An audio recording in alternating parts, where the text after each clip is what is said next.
Nessa parte, faremos um exemplo em parcelas subdivididas, cujo resultado da interação será não significativo.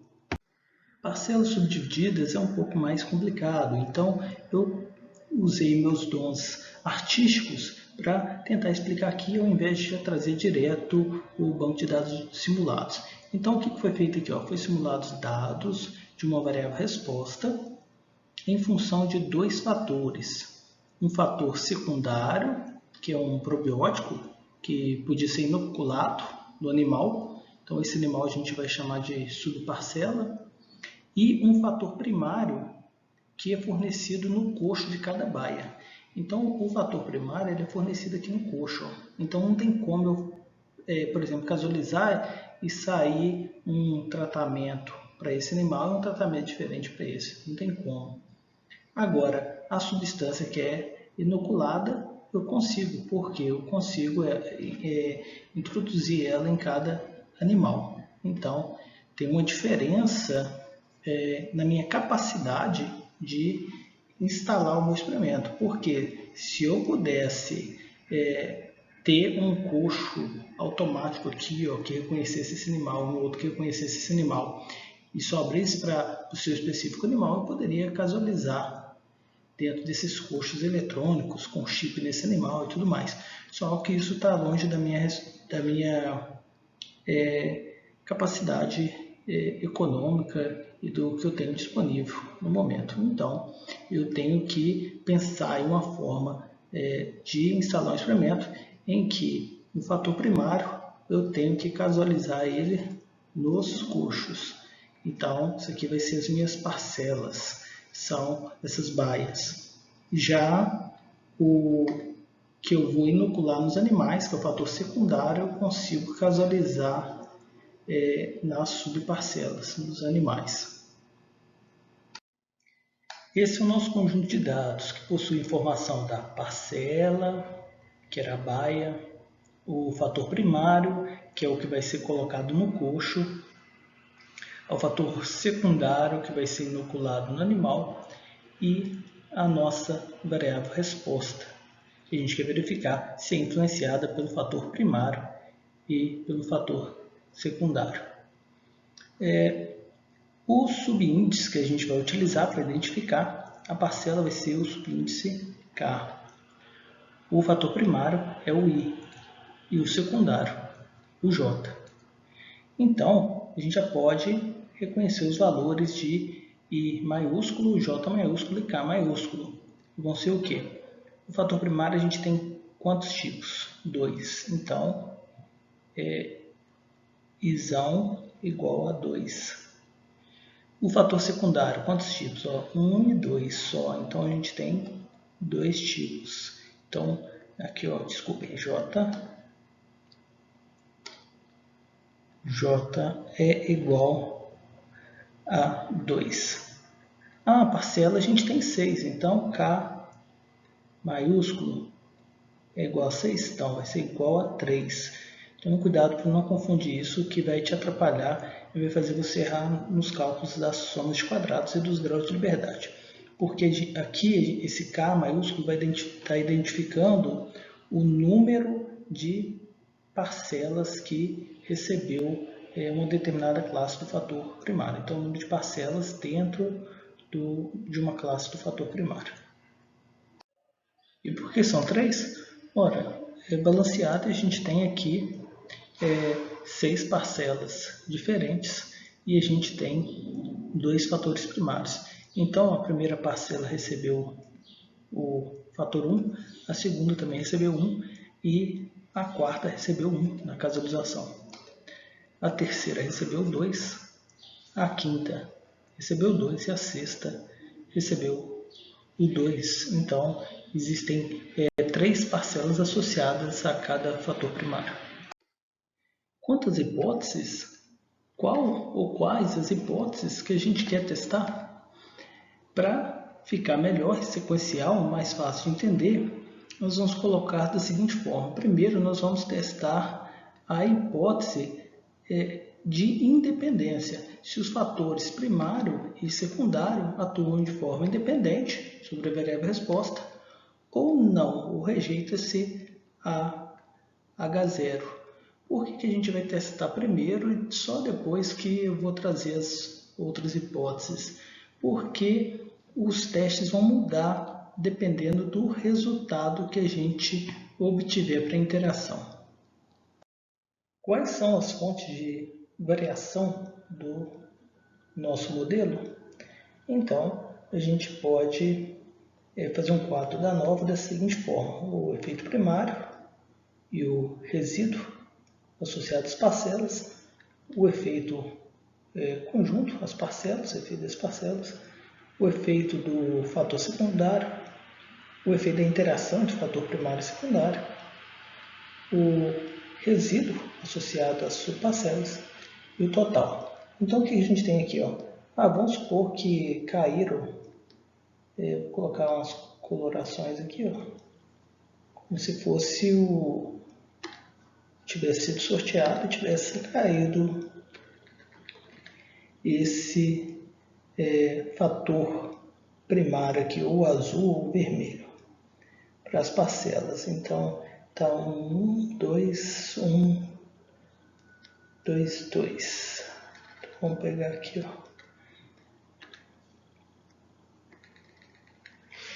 Depois a gente tem o que além disso? A gente também tem um efeito do inoculante, que pode ter caído para para outra pode ter caído o outro, né? Não sei para qual exatamente que caiu, aqui não. E o outro inoculante, ou mesmo um placebo. Então a gente tem os efeitos associados ao fator primário, vou colocar de vermelho e azul aqui. Temos de verde e amarelo, verde e laranja na verdade, o secundário.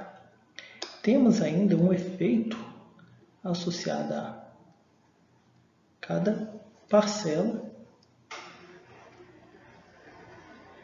e temos um efeito associado à subparcela.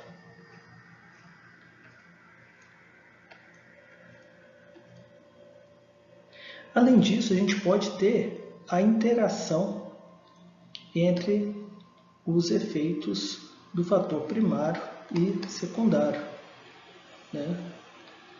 Então a gente pode testar se essa interação é significativa ou não. Isso vai mudar as hipóteses posteriores que a gente vai fazer. Parece com o nosso modelo? Vamos ver? Então, o que a gente tem aqui? Tem o fator primário, tem o resíduo associado à parcela, tem o fator secundário, tem a interação e tem o resíduo associado à subparcela. Então, onde está a parcela? Então, se a gente para pensar, tem algumas coisas que confundem. Alguns cálculos que a gente fizer aqui, a gente vai ignorar o primário e o residuar, porque juntos eles vão compor a variação da parcela. Então, a gente vai considerar em alguns cálculos, para, por exemplo, obter esse resíduo, vai pegar o total, menos a interação, menos o secundário, menos a parcela. Então, a parcela ela já está contemplada no modelo quando a gente pensa no efeito primário junto com o efeito do resíduo associado a essa parcela. Para calcular os graus de liberdade, a gente pode começar aqui com o total, que a gente vai pegar todas as subparcelas. Então a gente tem quantos? 1, 2, 3, 4, 5, 6, 7, 8, 9, 10, 11, 12. Eu poderia pegar aqui também o número de observações que a gente tem. 11, 12. Menos 1, né? Então, a gente tem, ou poderia ser o quê? O número de classe do fator primário, o número de classe do fator secundário, vezes o número de parcelas dentro das classes do fator primário. Então, 2 vezes 2 vezes 3, 12, menos 1, 11. Para o grau de liberdade do fator primário, bastava pegar o número de classes, que é I maiúsculo, que são 2, menos 1, igual a 1. Para as parcelas, a gente poderia pegar o quê? O número total de parcelas, que são 6, menos 1. Então, temos 1, 2, 3, 4, 5, 6. Ou poderíamos multiplicar o I pelo K para obter esse número e subtrair 1. Por quê? Porque o K, na verdade, são as parcelas dentro de de uma mesma classe do fator principal, fator primário. Então, 2 vezes 3 menos 1, 5. Para o resíduo A, para o resíduo associado a essas parcelas, basta a gente pegar o das parcelas e subtrair do primário. Então, 5 menos 1 é igual a 4. Ou a gente poderia multiplicar 2, né, que é I, vezes K menos 1, que é o número de parcelas dentro de cada classe do fator primário. Então, 2 que multiplica 3 menos 1, 2 vezes 2 é igual a 4. Também seria possível fazer dessa forma. Então, a gente tem o primário, o resíduo dentro das parcelas, né? E aqui a gente tem, no total, a gente tem de parcelas até o resíduo B. Então, vamos ver que o fator secundário era o quê? Número de classe fator secundário, menos 1. Então, 2 menos 1 igual a 1. A interação, a gente viu que podia ser obtida, tem duas formas. Uma, a gente poderia levar em consideração os graus de liberdade, uma outra considerasse tratamento, não vai ser o caso aqui. Nós vamos pegar o quê? I menos 1 vezes J menos 1. Então, o número de graus de liberdade do fator primário vezes o do secundário. Então, 2 menos 1 é 1 e 2 menos 1 é 1. Então, 1 vezes 1 é 1. Para o resíduo B, que é o resíduo que vai estar associado às nossas subparcelas, nós poderíamos obter de duas formas. Ou a gente pegaria o do total, subtraria o das parcelas, o do secundário e o da interação, ou a gente pode utilizar essa equaçãozinha aqui. Ó. Então, I, que é 2, vezes J, que é 2 também, então 2 menos 1, vezes K, que é 3. Né? Então, 3 menos 1. 3 menos 1 é 2, 2 menos 1 é 1, e aqui é 2. Então, 2 vezes 2, 4.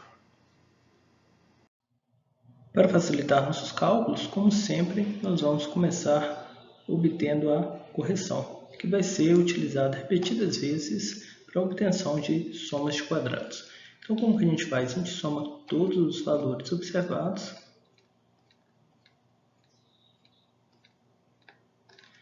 vai dar o resultado aqui dentro, ó.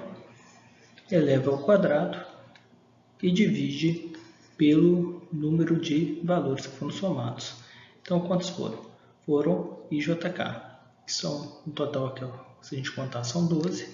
E se a gente também multiplicar 2 vezes 2 vezes 3, IJK, a gente também obtém 12 para fazer a divisão. No final, a correção vai dar 85.699,9008. Para a gente poder obter a soma de quadrados da parcela, a gente vai fazer o somatório do quadrado das somas dos valores dentro de cada parcela, dividir pelo número de elementos dentro de cada parcela e, por fim, subtrair o resultado pela correção. Como que a gente faz isso? Ó, aqui, ó, a gente tem uma parcela, aqui a gente tem outra, aqui a gente tem outra, aqui a gente tem outra, outra e outra. A gente soma esses valores, eleva ao quadrado, soma de novo os resultados aqui, ó, dos quadrados. Esse resultado a gente vai dividir por 2. Por que por 2? Porque é o número de elementos dentro de cada parcela. E depois a gente subtrai a correção. Então, ó, aqui, ó, 82,5 mais 84,6. Esses primeiros valores. Mais 3 pontinhos, né? Mais até os últimos aqui, 91,5 mais 83,3 elevado ao quadrado. Um cuidado que deve ser tomado é que esse K aqui não representa esse número total de parcelas que a gente pôs aqui, esse 6, se você for utilizar igual está aqui no somatório. Então, como que fica 6? Porque é I, que é 2, vezes K, que é 3, fica 6, né? Então, vão ter 1, 2, 3, 4, 5, 6 elementos que foram elevados ao quadrado estão sendo somados nesse somatório. Por que isso? Porque esse K representa, aqui a gente tem o fator primário igual a 1, a classe dele, e aqui igual a 2. Esse K representa o número de parcelas que estão associadas à classe 1 e o número que está associado à classe 2. Então, é parcelas dentro da classe do fator. Então, 1, 2, 3. 1, 2, 3. Então, só um pouco de cuidado na hora de para não errar, principalmente quando a gente for dividir por um K maiúsculo. Para obter a soma de quadrados do fator primário, nós vamos somar todos os valores dentro de cada classe do fator. Então, vamos pegar aqui o fator primário. Temos aqui classe 1, então vamos somar todos esses valores com esses aqui e elevar o resultado ao quadrado. Também vamos fazer para classe 2. Então, vai ser esses valores vão ser somados com esses aqui e elevado ao quadrado.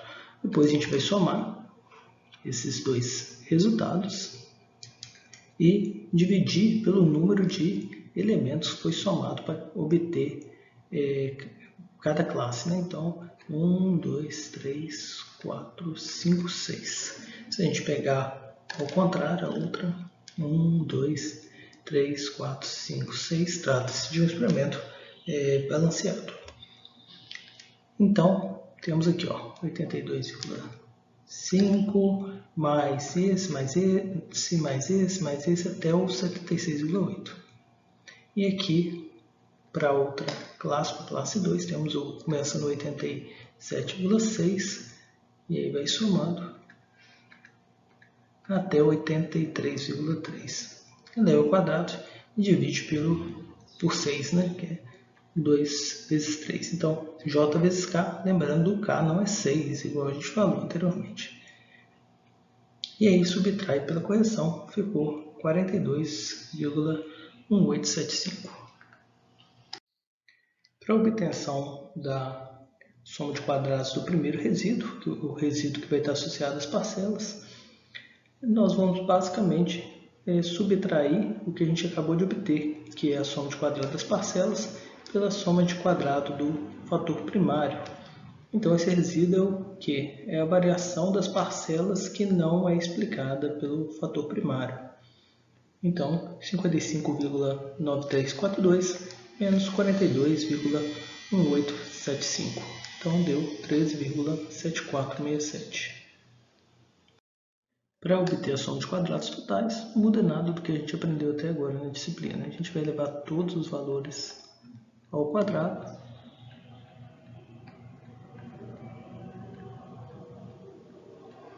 vai somar o resultado e subtrair pela correção. Então, 82,5 elevado ao quadrado, mais isso aqui elevado ao quadrado, aí reticência, né? Mais até o 83 elevado ao quadrado, menos a correção que a gente já tinha calculado. Então, deu 193,4292. Para obter a soma de quadrados do fator secundário é bem parecido com o do primário, mas em vez de a gente levar em consideração essa coluna, levaremos essa. Então, nós vamos pegar esses valores aqui, e somar, elevar o resultado ao quadrado. E vamos pegar esses outros valores associados à classe 2 do fator secundário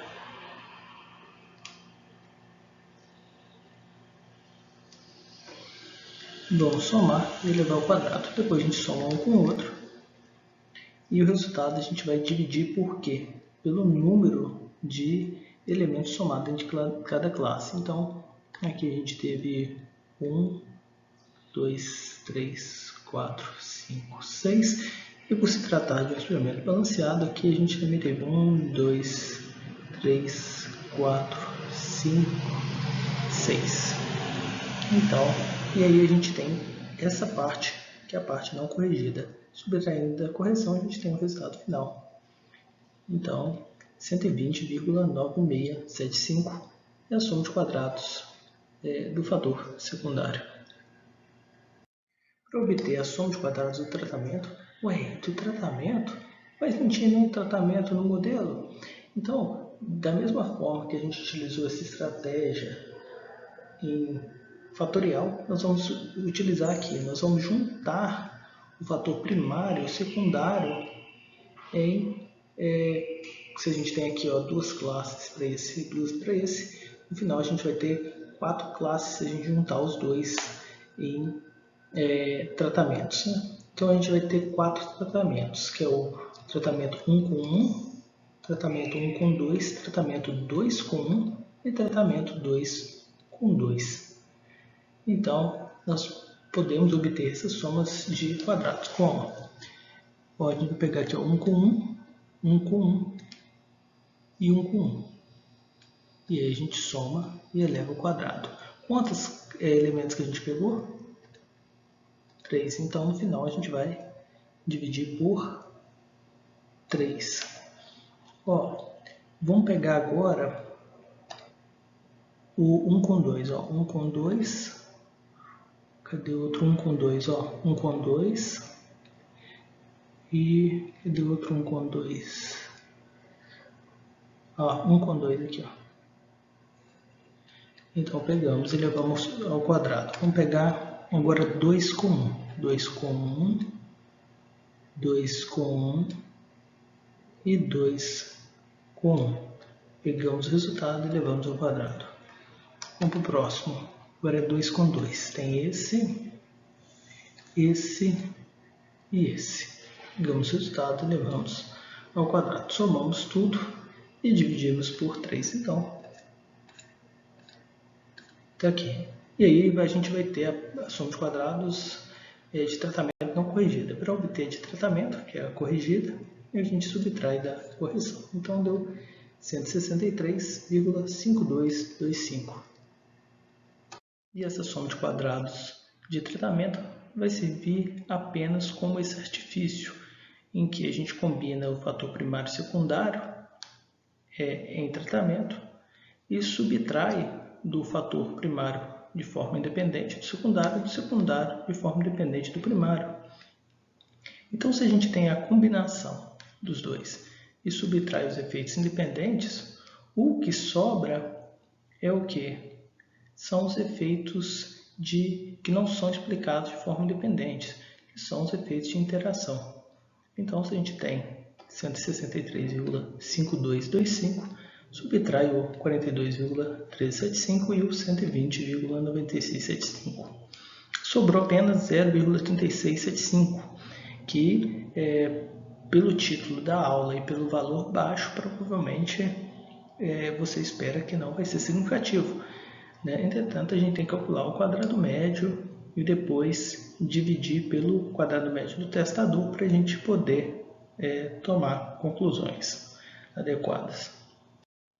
Já a soma de quadrados associada ao erro das subparcelas, o segundo erro, a gente vai obter pegando a soma de quadrados total e subtraindo da soma de quadrados da parcela a soma de quadrados do fator secundário e a soma de quadrados da interação.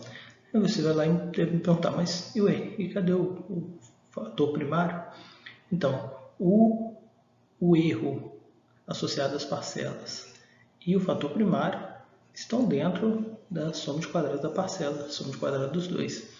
Então, não faz sentido você acrescentar de novo. Então, está tudo contemplado aqui. Então, vai dar quanto? Vai dar esse valor menos esses 3 valores aqui, todos que a gente já obteve. Deu 16,16. Para obter os quadrados médios, basta a gente dividir a soma de quadrados pelos graus de liberdade. Só que aqui a gente começou pelo quê? Pelo da interação e pelo do segundo resíduo, porque são eles que vão ser utilizados para a obtenção do F calculado do teste da interação. E o teste da interação vai ser importante porque os demais testes eles dependem se a interação é significativa ou não. Então, a partir do momento que a gente verificar se ela é ou não é que a gente vai partir para os próximos testes. Então, como os graus de liberdade da interação era igual a 1, ela vai ficar igual à soma de quadrados. Entretanto, o do resíduo era 4, então 16,16 dividido por 4 dá 4,04. Partindo para o teste da interação, o F calculado é igual ao que? O quadrado médio da interação dividido pelo quadrado médio do resíduo B. Então 0,3675 dividido por 4,04 que a gente acabou de obter vai ser igual a 0,0910. É menor do que 1, então a gente não precisaria nem verificar na tabela, mas para a gente criar esse rigor e tomar cuidado para acabar não confundindo também, o F tabelado a 5% de probabilidade com 1 grau de liberdade no numerador e 4 no denominador. Então, coluna 1, linha 4, 7,0709. Então, o tabelado é maior do que o calculado. Nesse caso, a gente não vai rejeitar H0, ou seja, o fator primário e o fator secundário atuam de forma independente. Dessa forma, a gente pode testar os efeitos primário, seja uma ração ali na baia, e o secundário, o inoculante, que pode ser introduzido diferente em cada animal dentro da baia, de forma independente, segundo as hipóteses. Para o fator primário, nós vamos verificar se o efeito da classe 1 é igual ao da classe 2 ou, como hipótese alternativa, se é diferente. E para o fator secundário, a gente vai verificar a mesma coisa, se o efeito da classe 1 é igual ao da classe 2 ou se é diferente. A gente não precisa pôr não H0 nesse caso, para a hipótese alternativa, porque em ambos os casos a gente está trabalhando com apenas duas classes, então a hipótese alternativa ela quer dizer que são diferentes. Então, nesse caso, ambos os testes são conclusivos e a gente não vai precisar, no caso do resultado ser significativo, de realizar um teste de médias para poder verificar quais médias são diferentes ou não entre si. Para testar essas novas hipóteses, a gente vai precisar do quadrado médio do fator primário, do quadrado médio do fator secundário e também do quadrado médio do resíduo associado às parcelas. Então, a soma de quadrado desse resíduo associado às parcelas era 13,7467 e o grau de liberdade desse resíduo era 4. Então, dividindo esses valores dá 3,4367. Já os quadrados médios dos fatores primário e secundário, como a gente só tinha duas classes, 2 menos 1 era igual a 1. Então ficam iguais as suas somas de quadrados, porque alguma coisa dividido por 1 é igual a alguma coisa. Então vamos para o teste do fator primário. Para obter o F calculado do fator primário, a gente divide o quadrado médio desse fator pelo quadrado médio do resíduo testador dele, que é o resíduo A. Então tem que tomar muito cuidado aqui para não dividir pelo resíduo errado. Então 42,1875 dividido por 3,4367 é igual a 12,2756. E se a gente pegar o F tabelado, a 5% de probabilidade, a gente continua tendo um grau de liberdade no numerador e no denominador continuam sendo 4 graus de liberdade. Então 1 com 4. A gente pega o valor de novo de 7,709, por coincidência aqui, devido ao banco de dados limitado que a gente utilizou para não ficar fazendo conta demais para facilitar a compreensão. Como o valor do F calculado foi maior do que o F tabelado, então rejeita-se H0, ou seja, as médias das duas classes do fator primário diferem estatisticamente entre si.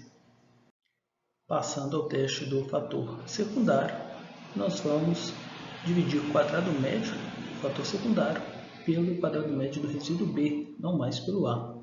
Então, 120,9675 dividido por 4,0400 vai ser igual a 29,9425. E o F tabelado, 5%, também vai ter 1 grau de liberdade associado ao numerador e 4 ao denominador. Então, a gente vai buscar aqui 1, 4, coincidiu nesse conjunto de dados pequeno que a gente utilizou para treinamento. Então, o F calculado foi maior que o tabelado e nós vamos rejeitar H0. Ou seja, as médias das duas classes do fator secundário diferem estatisticamente entre si. Uma dúvida provável que deve estar rodando na sua cabeça nesse momento é que diversos materiais que você usou para estudar afirmavam que o teste para o fator secundário tinha mais precisão do que o teste para o fator primário.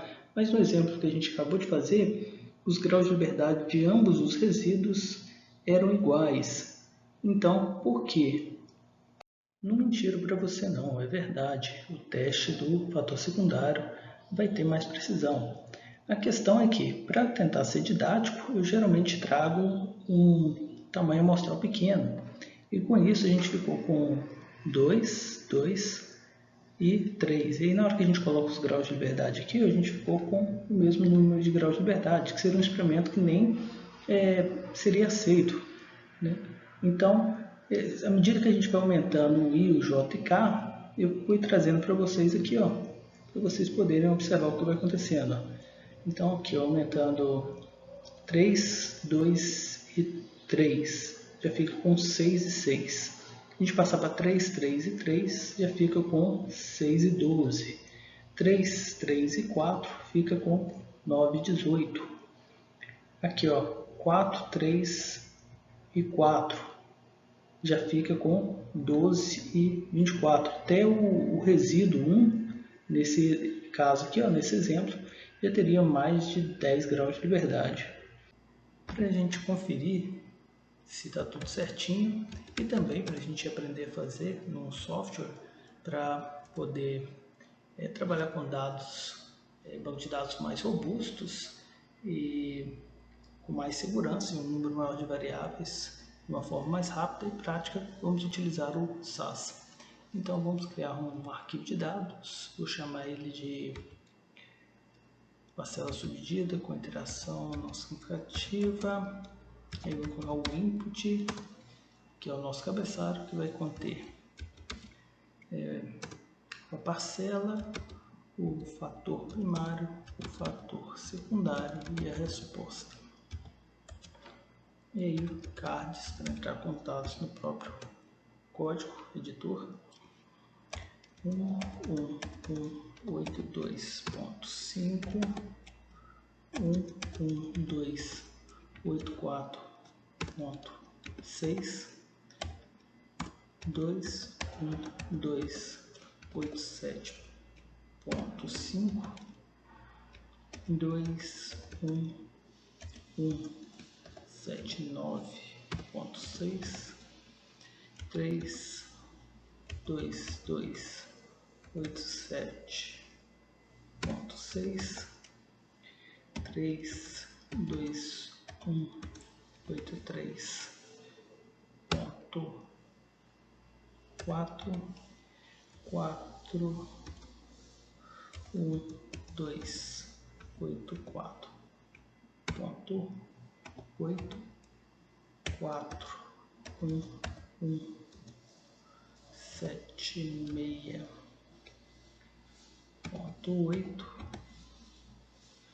5.2.1 82.4 5.2.2 90.1 6.2.2 91.5 e 6.2.1 83.3. Entramos com os dados. Agora vamos pedir para imprimir na tela. Vamos executar tudo até aqui e agora vamos usar o proc Vou tentar o ANOVA mesmo e ver se ele performa. Se não funcionar, a gente tenta um outro procedimento. Data igual PSS, que é esse que a gente criou aqui em cima. Então vai rodar no PROC ANOVA esse conjunto de dados. Só que a gente tem que identificar o modelo. E aí, para identificar, primeiro a gente tem que começar falando do que vai estar no modelo, quais são do tipo classificatório, quais variáveis são classificatórias ou não. Então, todas que a gente está trabalhando aqui são do tipo classificatório. Então, vamos colocar aqui no class. E o model, a resposta está em função do fator primário mais do resíduo, que não está aqui, né? Então, a gente vai ter que criar ele de uma outra forma, como uma gambiarra aqui, ó, uma interação entre a parcela e o fatorial 1, o fator primário. Aí depois nós temos também o fator secundário e a interação entre o fator primário e o fator secundário. Estamos esquecendo de algum efeito? Não, né? Então, só que poderíamos fazer assim, porque ainda não sabemos o resultado da interação, não saberíamos, né, se fosse outro conjunto de dados. Mas vamos adiantar aqui, ó, que se a gente quisesse testar o fator 1, a gente precisaria usar um outro erro. Não pode ser o erro convencional que vai sair daí, porque ele vai ser aquele último erro do modelo. Para ser o primeiro erro, que é o erro A e não o erro B, a gente tem que mudar o testador. E a gente vai fazer que é esse resíduo que a gente criou aqui. Então, pronto. Para testar os outros efeitos, o que vai acontecer? Vai ser utilizado o resíduo B. Mas para testar o fator primário, será utilizado o resíduo A. Então, uma forma que a gente conseguiu de criar esse resíduo. Então, vamos rodar tudo e vamos ver se vai funcionar direitinho aqui. Então, como a gente colocou o PROC quente, saíram aqui os nossos dados para a gente conferir se não digitou nada errado. E aí a gente tem a nossa análise de variância. Na nossa análise de variância aqui, ó, que a gente tem que tomar um pouco de cuidado. Que a primeira coisa que a gente tem que olhar é a interação. E aí coincidiu, né? Não foi significativa a interação. Então a gente pode analisar de forma independente o fator secundário e o fator primário. Só que o fator primário a gente não pode pegar aqui, ó, porque o fator primário tem que ser testado com quem? Com o erro A, com o erro associado às parcelas e não às subparcelas. Então aqui ele está com o erro testado com o erro B. Aonde que ele está com o erro A? Aquela solicitação que a gente fez diferente lá, que a gente pediu e especificou o testador. E aí esse aqui vai coincidir com o nosso resultado feito à mão. Então tome um pouco de cuidado com relação a isso. Então aqui, ó, nós temos som de quadrado do resíduo A. Aqui nós temos a do resíduo B. Isso aqui a gente vai ignorar por enquanto, né? Porque a gente vai levar em consideração esse aqui de baixo. Então é só trocar. E a soma de quadrados aqui do fator secundário e aqui a soma de quadrados da interação. Então temos tudo que a gente precisa para conferir com o que a gente fez à mão. E está batendo aqui. E a gente poderia usar esse mesmo código que a gente digitou aqui com um conjunto de dados maiores e mais robustos para fazer nossas análises. Terminamos mais uma parte da disciplina. Ficou alguma dúvida? Se tiver ficado, por favor, entre em contato e exponha sua dúvida, de preferência no fórum de discussão, porque é um local em que outros colegas também podem opinar. E a dúvida de um pode ser também a dúvida do outro, ou um pode ter a solução para o problema do outro e pontos de vista diferentes com ideias interessantes para a gente poder enriquecer o nosso conhecimento juntos. Não deixe de estudar também materiais de referência que estão disponíveis no plano de ensino da disciplina e fazer os exercícios. Eu estou à disposição. Qualquer dúvida, até a próxima.